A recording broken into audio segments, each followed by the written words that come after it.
শিউলি সাহা জিতেছে।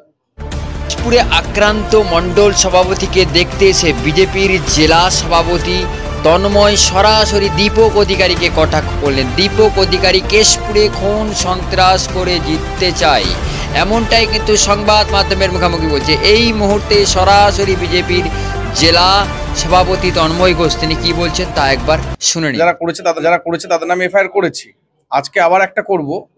দ্বিতীয়ত হচ্ছে আমরা পুলিশের কাছে গিয়ে দেখি ওসির যে কথাবার্তা, তিনি পুরোপুরি তৃণমূলের ব্লক সভাপতি হয়ে কথা বলছেন। তিনি বলছেন আমি আগে ইনভেস্টিগেশন করি। আমরা বললাম কেউ অ্যারেস্ট করুন আগে তাড়াতাড়ি, যদি না অ্যারেস্ট করেন আমাদের প্রার্থী কালকে এসে থানায় বসবে। উনি বলছেন না আগে আমরা ইনভেস্টিগেশন করি। তো ইনভেস্টিগেশন কি করে আমরা দেখি। আজকের দিনটা আমাদের প্রার্থী কেশপুরেই থাকবেন, থাকার কথা ছিল না। উনি বললেন যখন এখানে অ্যাটাক হয়েছে আমি ওখানেই যাব, সারাদিন ওখানে থাকবেন। আজকে সারাদিন পুলিশের ভূমিকা আমরা দেখব, তারপরে কি করব আপনারা সবাই দেখতে পাবেন।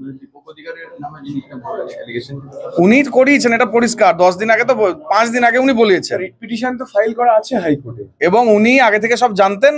তাহলে যদি জানতেন সেগুলো বলুক, ক্লিয়ার করুক। উনি জানার জন্য এইসব ঘটনা ঘটি যাতে বিজেপির নামে দোষ পড়ে, যে আমি আগে থেকে তো বলেছিলাম বিজেপি করবে বলেছে, এই জন্য এই ধরনের কথা বলেছে। পঞ্চায়েত ভোটে আপনারা জানেন, পঞ্চায়েত ভোটের সময়, আগের বারে বিধানসভা ভোটের সময় একই প্রসেসে এখানে শিউলি সাহা জিতেছে। ভোটের আগের দিন রাত্রেবেলা আমাদের ওইখানে কোন অঞ্চলটাতে 4 নম্বর অঞ্চলে ওখানে তৃণমূলের একজন নেতাকে খুন করে দেওয়া হয়। খুন করে আমাদের বিজেপির সবাইকে ঘর ছাড়া করে দেওয়া হয় নামে দোষ চাপিয়ে। এই প্রসেসে জিতেছিল শিউলি সাহা 2021-এ।